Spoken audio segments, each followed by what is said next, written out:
Yakuza 3's combat sucks. The character models look absolutely dreadful, Kiryu handles like a slippery bag of rocks, you constantly get stuck in infinite loading screens, and I'd rather commit seppuku than navigate the map. But despite all of this, I still love it. There is this beauty in the calming nature of Yakuza 3 that is not present in the other titles. While they focus on the badassery of Kiryu and Majima, ripping their shirts off and going to town on their enemies, which is also present here, the third entry tries to depict Kiryu as a regular old dad, having truly gotten out of the Yakuza for good and focused on his orphanage, the morning glory, or evening pride as this guy would call it. Set alongside the beautiful coasts of Okinawa, you have the chance to explore the bustling marketplace of the city alongside the more trendy northern part of the town, packed with bars, host clubs, and karaoke. Instead of the Tojo clan meetings between all the patriarchs, here you conduct a meeting between all the children in the dining room trying to find out who stole one of the kids' money. Instead of tracking down the owner of a piece of land which can shift the power dynamic of the Yakuza entirely, you track down children while playing hide and seek. Sure, they're not the most exciting quests in the series, but they have a certain charm to them that after having spent a lot of time battling the evil of the criminal underworld, I can certainly appreciate. But this serenity is ephemeral, and we know it. It's not a Yakuza game if we don't somehow find ourselves back in Kamurocho. Well, once I had problems navigating through it, going place to place has become second nature to me now. The city is as lively as ever with even more unique interactions and activities. The same can't be said about the sub-stories though. You see, side quests are a major part of Yakuza, so much so that the absence of them would shift your whole perception of the games entirely. The serious moments of the main missions, coupled with the wacky nature of its side ones, have crafted a unique blend of game design that has lived on for more than 15 years, making Yakuza the second most profitable series in Sega, right after Sonic. That's why they need to be well made or will otherwise bog down your experience. My problem with Yakuza 3 is that the game designers have gone completely overboard, forgetting what made sub-stories special in the first place.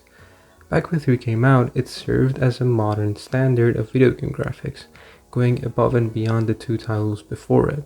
That's why I think the team felt the need to throw as many ideas as they could in the game in hopes it would keep players entertained. Yakuza 3 has nearly 120 side quests, a lot more than each individual game before it had, without their levels of polish and detail.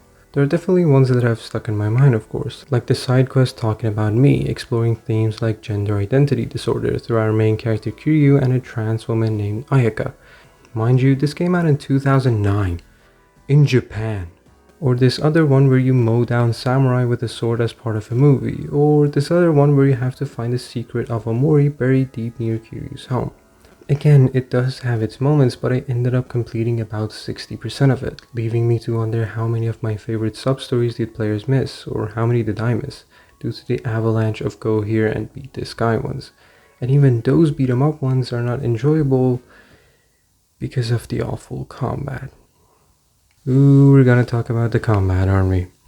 We all know that video games can make us feel things and experience stuff no other form of media can. There's a sense of terror in PT, an accomplishment finishing a run in Hades, or even a moment of tranquility, finding a bonfire in Dark Souls.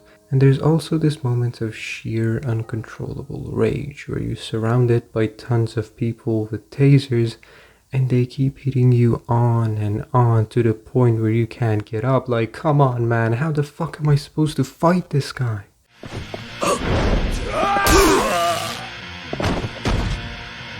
Yes, ladies and gentlemen, this is the combat of Yakuza 3.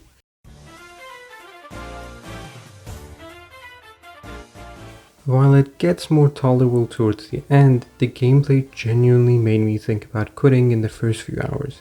Enemies gang up on you instead of fighting you one-on-one, they pretty much counter your every move even when you're fighting with a weapon, and the bosses. Ooh, don't get me started on the bosses. It's like trying to hit a fly with a dart blindfolded. Your only hope to catch and throw them, which measly decreases their health.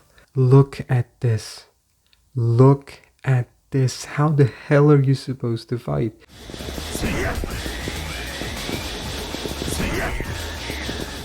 Eventually you'll meet Komaki, which the game tries its best for you to not to, and learn some moves which granted help you tremendously in combat, but that is besides the point. The goal of a good fighting game is to be satisfying, letting you experiment with different moves and weapons while gradually upping the challenge. 3 forgets all of this and just increases the health and dodging abilities of your enemies with no apparent goal or purpose. You see, Yakuza 3's battles are not hard, they're frustrating, leading you to constantly use cheap tactics to gain an advantage over your enemies. At this point you may ask, why then? Why would you use the word love in the title when you've clearly disliked major aspects of the game? Well, that is because Yakuza 3 is one of the most beautiful games I've ever played in my life. Yakuza is about a lot of things. It's about getting old, about loss, about acceptance of things we don't agree with and moving forward. But at the heart of it, it's about the relationships we make with other people and how it affects us. Throughout our life, we constantly meet different people, and the connections we make will come back to us whether we like it or not. The only thing we can do is endure them and move forward.